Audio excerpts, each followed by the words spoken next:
नमस्ते साथीहरू, हाम्रो च्यानलमा स्वागत छ। के तपाईँ विदेशमा हुनुहुन्छ, नेपालमा आफ्नो परिवारलाई पैसा पठाउन चाहनुहुन्छ, तर कहाँबाट सुरु गर्ने, कस्तो खाता खोल्ने, कुन सेवा राम्रो छ, यी सबै कुरामा अलम लिनुहुन्छ भने यो भिडियो तपाईँकै लागि हो। आजको यो भिडियोमा हामी तपाईँलाई एकदमै सजिलो तरिकाले सिकाउने छौं कि विदेशबाट नेपालमा पैसा पठाउने खाता कसरी खोल्ने। यो भिडियो अन्त्यसम्म हेर्नुहोस् किनकि हामीले सबै कुरा एक एक गरी राखेका छौं। पहिले बुझौं कि विदेशबाट पैसा पठाउने खाता किन खोल्नुपर्छ। पहिलो फाइदा हो कम शुल्क। साधारण दलाल वा हवाला मार्फत पैसा पठाउँदा धेरै कमिसन जान्छ, तर यस्तो खाता मार्फत पठाउँदा शुल्क एकदमै थोरै लाग्छ। दोस्रो फाइदा हो छिटो रकम हस्तान्तरण। पैसा केही मिनेटदेखि 24 घण्टाभित्र नेपाल पुग्छ। तेस्रो फाइदा हो सुरक्षित र कानुनी माध्यम। सबै कारोबार दर्ता हुन्छ, नेपाल राष्ट्र बैंकको नियम अनुसार हुन्छ। चौथो फाइदा हो मोबाइलबाटै गर्न सकिन्छ। घरबाट निस्कन पर्दैन र हातको फोनबाटै सबै काम गर्न सकिन्छ। त्यसैले यस्तो खाता खोल्नु विदेशमा बस्ने हरेक नेपालीका लागि एकदमै जरुरी छ। अब जानौं खाता खोल्नका लागि कस्ता कागजातहरू चाहिन्छन्। पहिलो चाहिन्छ हालसालको राहदानी। राहदानीको फोटो भएको पिस्टको स्पष्ट तस्बिर लिनुपर्छ।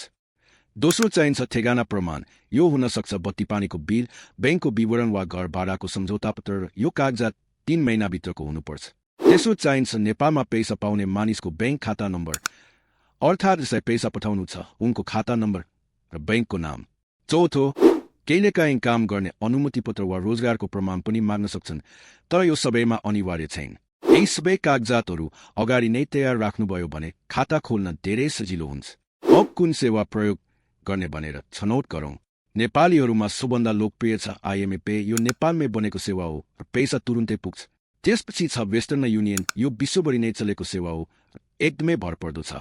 वर्ल्ड रेमिट पनि राम्रो विकल्प हो। यसको मोबाइल फोन सञ्चालन सजिलो छ र शुल्क पनि कम छ। वाइज सेवाले सबभन्दा राम्रो विनिमय दर दिन्छ, त्यसैले ठूलो रकम पठाउँदा यो राम्रो हुन्छ।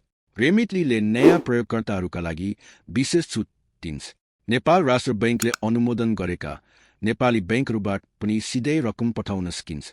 एउटा महत्त्वपूर्ण कुरा, पैसा पठाउनु अघि सधैँ विनिमय दर तुलना गर्नुहोस्, किनकि एक पैसाको फरकले पनि ठूलो रकम हुन सक्छ। अब सबभन्दा महत्त्वपूर्ण भाग, खाता कसरी खोल्ने, यो 5 सजिलो चरणमा सिकौं। पहिलो चरण, आफूले छानेको सेवाको मोबाइल अनुप्रयोग आफ्नो फोनमा स्थापना गर्नुहोस्। यो गुगल प्ले स्टोर वा एप्पल स्टोरमा पाइन्छ। दोस्रो चरण, आफ्नो इमेल ठेगाना र फोन नम्बर राखेर दर्ता गर्नुहोस् र त्यसपछि तपाईको फोनमा आउने एकपटके पासवर्ड हाल्नुहोस्।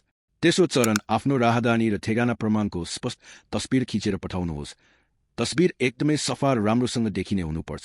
चौथो चरण, आफ्नो परिचय प्रमाणीकरण गर्नुहोस्। यसमा तपाईले आफ्नो अनुहारको तस्बिर लिनुपर्छ र अधिकांश सेवाले यो 10 देखि 30 मिनेटभित्र प्रमाणित गर्छन्। पाँचौं चरण, नेपालमा पैसा पाउने मानिसको नाम, बैंक खाता नम्बर र विशेष पहिचान कोड हाल्नुहोस्, जुन तपाईको परिवारको बैंकमा सोधेर थाहा पाउन सकिन्छ। यति गरेपछि तपाईको खाता तयार हुन्छ, पैसा पठाउन सकिन्छ। बधाई छ, अब तपाईँ नेपालमा पैसा पठाउन पूर्ण रूपमा तयार हुनुहुन्छ। पैसा पठाउनु अघि यी 4 कुरा सधैँ याद गर्नुहोस्। पहिलो, विनिमय दर तुलना गर्नुहोस्। दोस्रो, पैसा पाउने मानिसको खाता नम्बर दोहोर्याएर जाँच गर्नुहोस्। तेस्रो, रकम पठाएको प्रमाण सुरक्षित राख्नुहोस्। चौथो, नेपालमा परिवारलाई अग्रिम जानकारी दिनुहोस्।